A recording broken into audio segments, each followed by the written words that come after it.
pelajar bergerak berbagi untuk negeri, guru penggerak majukan pendidikan, guru penggerak menghamba pada murid, kreatif rancang pembelajaran, hargai potensi, tingkatkan prestasi, lahirkan profil pelajar Pancasila. Belajar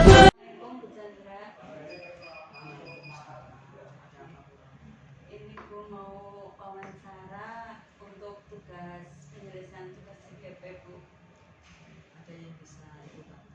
Ini minta wawancara, waktunya untuk wawancara. Gimana kabarnya Bu Chandra? Baik. Alhamdulillah sehat, dari pagi menyelesaikan rencana kinerja. Oke. Ya, maaf mengganggu waktunya di sela-sela Bu Chandra menyelesaikan tugas. Silakan Bu Roni. Langsung saja Ibu. Iya. Selama ini bagaimana Bu Chandra dapat mengidentifikasi kasus-kasus yang merupakan dilema etika atau rujukan moral? Di sekolah kita ini, terutama dari yang telah saya lakukan itu, saya tidak mengidentifikasi secara khusus ini dilema etika atau rujukan moral, tapi itu kondisional, sesuai dengan kondisi yang real yang ada di sekolah. Jadi ketika ada kasus-kasus atau masalah-masalah muncul, kemudian saya tidak mengidentifikasi ini termasuk rujukan moral atau ini termasuk dilema etika, tapi kondisional, siapa yang dilibatkan, kemudian kasus-kasus itu akan berdampak seperti apa, itu yang pertama saya pikirkan. Jadi tidak ada identifikasi secara khusus, tapi kondisi sesuai dengan yang terjadi, kondisional.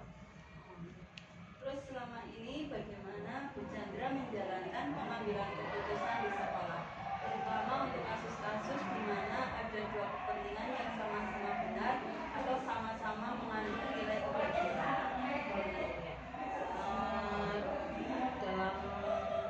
Dalam mengambil keputusan untuk dilema etika maupun rujukan moral itu, tentu saja yang harus saya pegang pertama itu aturan, karena kalau kita melakukan sesuatu sesuai dengan aturan, kita akan menghindari adanya sanksi-sanksi moral terutama itu.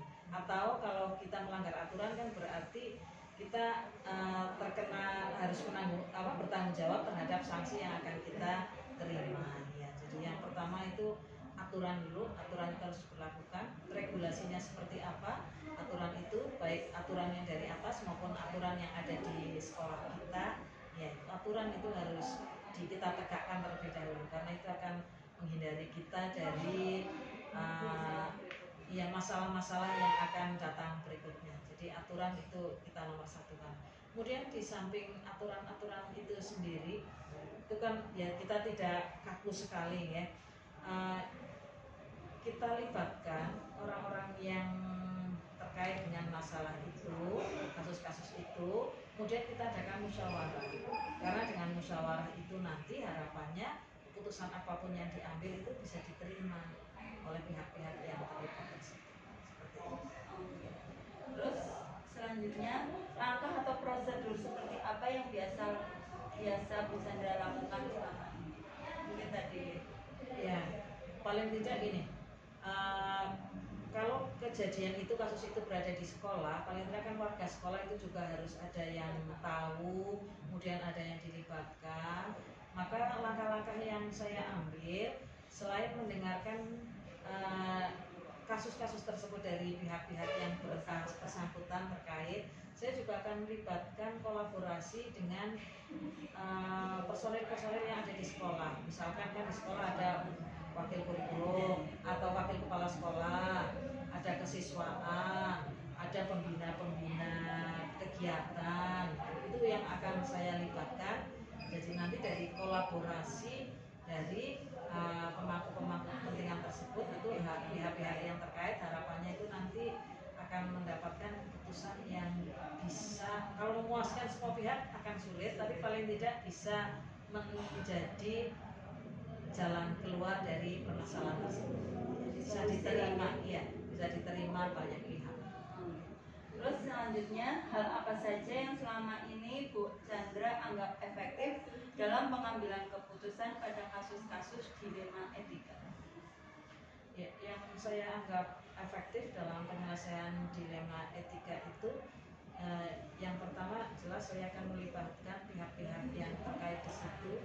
Kemudian akan efektif jika kemanfaatannya itu berdampak baik pada semuanya, ya, pada pihak-pihak yang terlibat itu. Jadi dari segi kemanfaatan, kemudian dari jangka waktunya juga kita pertimbangkan apakah keputusan itu hanya baik saat ini saja atau itu akan jangka panjang. Iya, jangka waktunya itu harus kita pertimbangkan. Keputusan itu nanti tidak hanya sesaat saja, tapi juga memberikan dampak positif ke depan.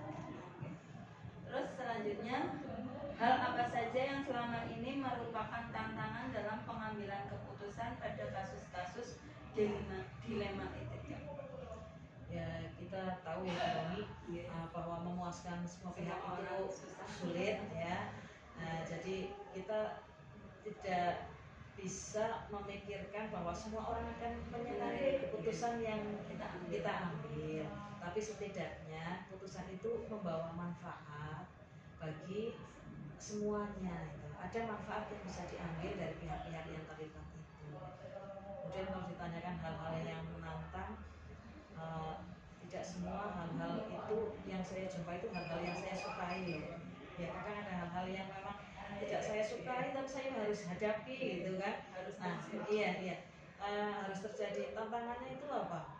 Kita nggak boleh baperan. Kalau kita baperan nanti kita akan terbawa pada situasi, terbawa pada situasi pada saat itu, dan tentu saja nanti itu akan mempengaruhi pada pengambilan keputusan. Nanti akan ada kecenderungan memihak ke salah satu pihak yang berkepentingan di sini.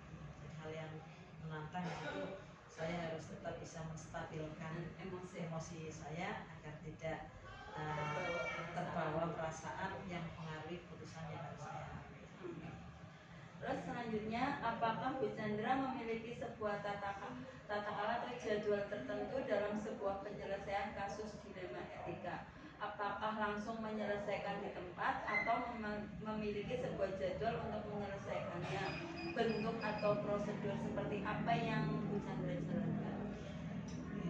Dilihat dari kasus per kasusnya. Kalau kasus itu urgent dan harus diputuskan saat itu, karena kalau tidak diputuskan saat itu akan berdampak fatal, maka harus saya putuskan saat itu juga. Tapi ketika kasus itu adalah kasus yang membutuhkan banyak data, membutuhkan banyak pemikiran, maka saya tidak akan memberikan keputusan itu secara langsung ya.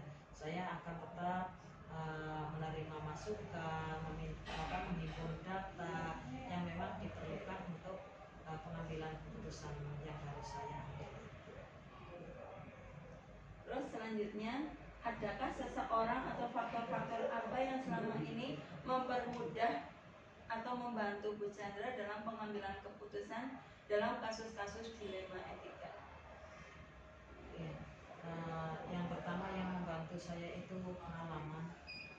Saya sudah paling tidak selama ini bertugas itu di beberapa sekolah dengan berbagai dinamika sendiri-sendiri.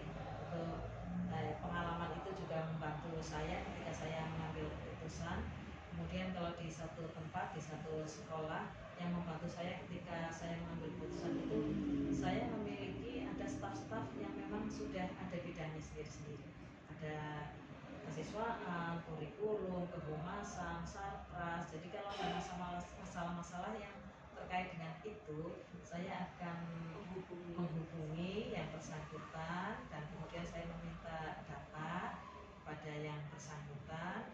Nah, ada staf-staf saya yang ikut saya kolaborasikan dalam pengambilan keputusan ini, sehingga nanti harapannya keputusan yang diambil itu adalah keputusan yang terbaik saat ini. Pertanyaan yang terakhir, Bu Chandra, dari semua hal yang telah disampaikan, pembelajaran apa yang dapat dipetik dari pengalaman Bu Chandra mengambil keputusan dilema etika? Ya, karena dalam dilema etika itu kita kan sudah jelas itu hal-hal yang benar dua-duanya, tapi kita melihat prioritasnya. Jadi ada skala prioritas mana yang harus kita dahulukan karena dua-duanya adalah hal yang benar. Maka yang jadi keputusan yang saya ambil, saya harus tenang dulu. Ya, saya harus tenang dulu. Tenang. Kemudian ketika kita sudah tenang, ada data yang sudah saya peroleh, kumpulkan, ya. Nah, itu bisa menjadi bahan pertimbangan saya dalam mengambil keputusan. Dan dalam dilema etika itu kita juga harus mempertimbangkan kemanfaatan dari keputusan itu, apakah bermanfaat hanya untuk sedikit orang atau banyak orang, atau itu keputusan yang sesaat saat ini atau bisa jangka panjang. Itu paling tidak yang membuat saya itu berani untuk mengambil keputusan. Terima kasih Bu Chandra atas waktunya sudah mau menerima wawancara dari saya. Sekian, matur nuwun. Assalamualaikum. Ya, terima kasih kembali Bu Roni, tetap semangat untuk menyelesaikan program Guru Penggerak ini. Mudah-mudahan apa yang telah Bu Roni lakukan sekarang bisa membawa dampak kebaikan untuk anak-anak kita. Terima kasih Bu Chandra. Sama-sama.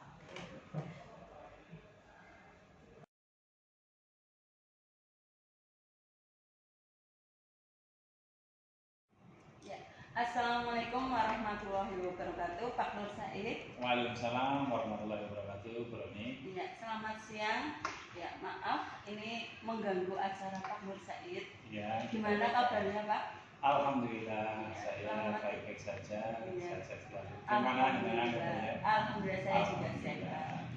Ini mengganggu waktunya untuk wawancara Pak Nur. Iya, monggo. Langsung saja nih Pak, biar Monggo, waktunya ya. cepat ya.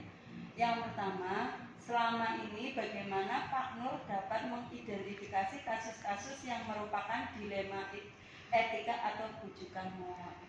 Jadi untuk mengidentifikasi kasus itu, ya kita mengidentifikasi, melihat kasusnya dulu. Misalnya ada sebuah kasus di daerah saya, karena saya pegunungan, itu kan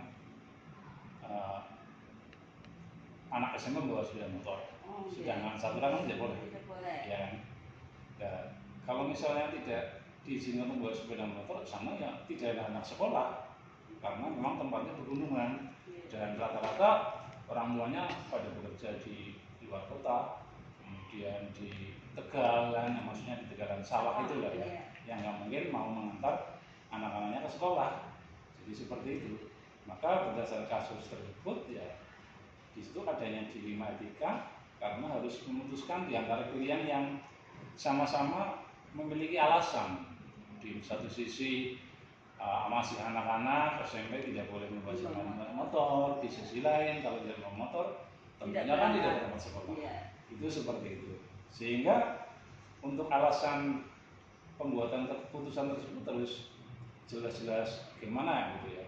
Jadi ada alasan yang masuk akal lah untuk dibenarkan, maka dengan alasan itu maka masuk yang dilema etika. Jika alasannya sesuai maka masuk dalam bujukan moral gitu. Seperti itu ya. Iya. Nah, lanjut ke pertanyaan kedua. Selama ini bagaimana Pak Nur menjalankan pengambilan keputusan di sekolah SMP Karangjabu ya Pak ya? Iya. Terutama untuk kasus-kasus di mana ada dua kepentingan yang sama-sama benar atau sama-sama mengandung nilai kebajikan. Iya, jadi dalam menjalankan atau pengambilan keputusan itu ya saya harus dilihat dulu hasilnya tadi seperti yang malam. Kemudian kita lihat tata tertibnya atau peraturannya atau kesepakatannya bagaimana. Kemudian tak lupa saya juga harus bermusyawarah terlebih dahulu. Jadi saya berkonsultasi dengan wakil kepala sekolah, ya, kemudian dengan urusan siswaan, juga humas, juga terutama ini wali kelas, BK, dan juga saya juga selalu berkoordinasi dengan komite sekolah. Dalam ini komite sekolah selalu perwakilan orang tua itu sekarang mengetahui betul situasi kondisi masyarakat di sekitar situ. Maka dalam hal pengambilan keputusan saya selalu bermasalah itu. Jadi di titik akhirnya saya akan melibatkan kepada komite tentang pengambilan keputusan tersebut setelah saya berkoordinasi dengan wakil sekolah saya, kemudian kurikulum, wali kelas, BK, siswaan dan sebagainya. Nanti pada titik akhirnya saya beri dengan komite memutuskan tersebut. Begitu. Oke, berarti pengambilan keputusannya tetap meminta bantuan ke pihak-pihak terkait. Iya, ya, ya, terkait. Jadi saya tidak mengambil mengambil sendiri. sendiri keputusannya. Itu kan saya kalau mau sendiri kan otoriter lah ya. Oke. Kita harus sharing dengan yang Yang lain. lain. Gitu. Oke.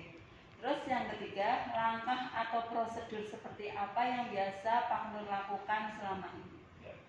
Langkah-langkah saya, prosedur yang saya lakukan ya, yang pertama mengajak berdiskusi melalui rapat internal terlebih dulu. Saya selalu ada suatu masalah, saya panggil wakil kepala sekolah, kejadiannya saya ceritakan seperti ini, kemudian bagaimana langkah-langkahnya, kemudian setelah itu kalau misalnya sudah cukup bisa diputuskan ya cukup itu saja. Tapi kalau misalnya berlanjut kepada siswa dan sebagainya, saya sebenarnya memanggil urusan siswa, juga melibatkan urusan kurikulum dan juga serta humas dan juga serta tidak kalah pentingnya yaitu bimbingan konseling dalam mengambil keputusan penyelesaian tersebut. Jadi saya selalu open lah dengan koordinasi dengan stakeholder yang ada, partner saya untuk melibatkan dari langkah-langkah yang saya ambil itu. Jadi saya tidak langsung poin gitu. Berarti tetap ya ada prosedurnya. Oke, selanjutnya, hal apa saja yang selama ini Pak Nur anggap efektif dalam pengambilan keputusan pada kasus-kasus dilema etika? Jadi yang saya anggap efektif dalam pengambilan keputusan kasus-kasus dilema etika ya dilema etika sebaiknya adanya tindakan preventif, tindakan terlebih dulu sebelum terjadi suatu permasalahan. Jadi kita bersosialisasi, bercegah begitu apa-apa kemungkinan yang akan terjadi sehingga saya bisa menanggulangi apa yang kemungkinan bisa terjadi. Itu seperti itu. Terus selanjutnya, apa saja yang selama ini merupakan tantangan dalam pengambilan keputusan pada kasus-kasus dilema etika? Yang tantangan dalam pengambilan keputusan adalah, ini saya jujur ya, ketegasan. Jadi kalau sudah mencakup dengan ketegasan, saya itu agak gimana? Kalau jika dihadapkan dengan persoalan yang melibatkan rasa kemanusiaan, kadang-kadang bagaimana ya? Sehingga yang menjadi satu masalah ketika pengambilan keputusan dilema etika adalah masalah ketegasan dan juga rasa kemanusiaan. Itu yang menjadi masalah di saya. Jadi tantangan. Tapi kalau sudah harus sudah diputuskan harus tetap itu ya apapun resikonya saya tidak melihat soal kemanusiaan itu karena itu adalah suatu hal yang benar yaitu itu. Oke. Terus selanjutnya, apakah Pak Nur memiliki sebuah tata kelola atau jadwal tertentu dalam sebuah penyelesaian kasus dilema etika? Apakah Pak Nur langsung menyelesaikan di tempat atau memiliki sebuah jadwal untuk menyelesaikannya? Bentuk atau prosedur seperti apa yang dilakukan oleh Pak Nur? Jadi kalau kita menentukan tentang tata kelola dilema etika itu tidak saya jadwalkan, jika saya jadwalkan khusus maksudnya dalam penyelesaian kasus dilema etika. Ya, saya langsung diselesaikan dengan melakukan koordinasi. Jadi tergantung permasalahan dilema etika tersebut. Kalau misalnya anggap saja itu adalah suatu yang ringan begitu, ya langsung diselesaikan dengan wakil kepala sekolah sudah cukup. Ya. Tapi kalau melibatkan siswa, melibatkan orang tua dan sebagainya, ya saya harus bekerja dengan itu semua. Bahkan bisa melibatkan komite sehingga untuk tata kelola tentang jadwal ini tidak tergantung kasusnya tersebut. Jadi kalau ada nanti saya selalu kejar prosesnya sampai mana, ya begitu. Kalau minta hasilnya itu harus ke orang tua, bahkan ke lingkungan sekitar, bahkan pemerintah desa. Baru-baru ini saya juga seperti itu. Dilema etika, satu sisi anaknya mau keluar karena sudah terlanjur malu, tapi bagaimana saya mengentaskan murid itu untuk tetap sekolah? Saya harus ke rumahnya dengan guru BK. Jadi saya hanya tidak menyerahkan dulu saja. Saya terjun langsung ke rumahnya menyelesaikan suatu masalah sebelum permasalahan itu bisa mencuat ataupun itu sehingga bisa terselesaikan dengan aman, dengan nyaman. Intinya murid tetap ada di sekolah. Begitu. Berarti tetap memikirkan masalahnya berat atau ringannya ya, Pak ya? Betul. Kalau ringan ya langsung saya Langsung sikat terlihat selesai gitu, tapi ada kalau ada prosesnya. prosesnya. Jangka pendek atau jangka panjang Iya, juga nggih. iya. Terus yang selanjutnya, adakah seseorang atau faktor-faktor apa yang selama ini mempermudah atau membantu Pak Nur dalam pengambilan keputusan dalam kasus-kasus dilema etika? Ya sebenarnya yang selama membantu ya mempermudah dalam pengambilan keputusan kasus dilema etika ya teman-teman saya, wakil-wakil saya, wakil sekolah, wakil kurikulum, wakil kesiswaan itu sangat membantu. Gitu. Selain itu kalau itu sangat berat ya walaupun ini permasalahan sekolah saya melibatkan juga teman dengan teman itu teman dekat lah ya istri lah gitu lah ya teman sekamar gitu untuk mencurhati kasusnya seperti ini bagaimana langkah baiknya yang saya putuskan dan dengan seperti itu nanti akan terpisahkan. Jadi kalau misalnya suatu hal yang ringan ya cukup dengan makan. Nanti kalau suatu hal yang rumit sekali itu berat sekali saya melibatkan terus terang beberapa orang dan juga termasuk keluarga istri saya yang cinta itu untuk membantu menyelesaikan itu bagaimana solusinya. Biasanya dan selalu didukung oleh anak-anak untuk tetap semangat begitu Bu. Berarti faktor keluarga tetap membantu. Tetap ada membantu iya. Oke, yang terakhir, dari semua hal yang telah disampaikan, pembelajaran apa yang dapat Pak Nur petik dari pengalaman dalam pengambilan keputusan dilema etika? Jadi dalam hal pengambilan keputusan dilema etika adalah ketika tidak semua yang kita anggap benar itulah benar. Iya. Jadi karena harus dilihat dari berbagai sisi atau berbagai sudut pandang, gitu. Jadi mungkin dianggap benar padahal sebenarnya tidak. Tapi kadang-kadang dianggap salah begitu, tapi ada baiknya, kan? Jadi intinya dalam mengambil keputusan itu tidak semuanya dianggap sebagai benar itu benar, tapi kita juga harus meninjau kacamata di berbagai segi. Ya, segi sudut pandang yang mana, yang intinya titik akhirnya segi pandangnya itu anak harus tetap bisa bersekolah melanjutkan pendidikannya.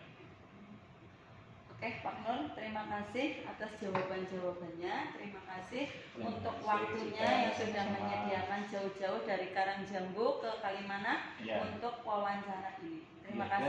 Selamat siang, Pak Nur. Selamat siang. Assalamualaikum warahmatullahi wabarakatuh. Waalaikumsalam warahmatullahi wabarakatuh.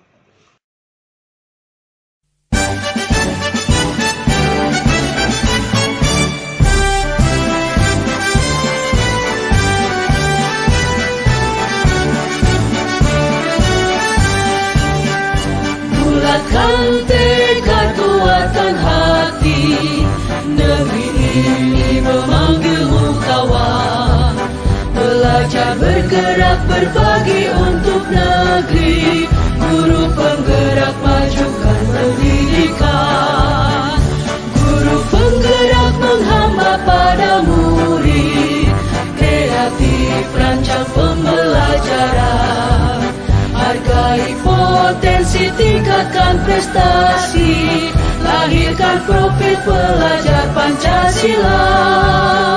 Belajar bergerak berbagi untuk negeri, kita menjalin kolaborasi.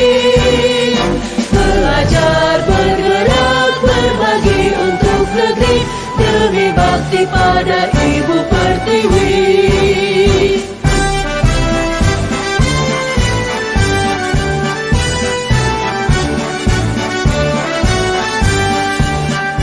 Bulatkan tekad, kuatkan hati, negeri ini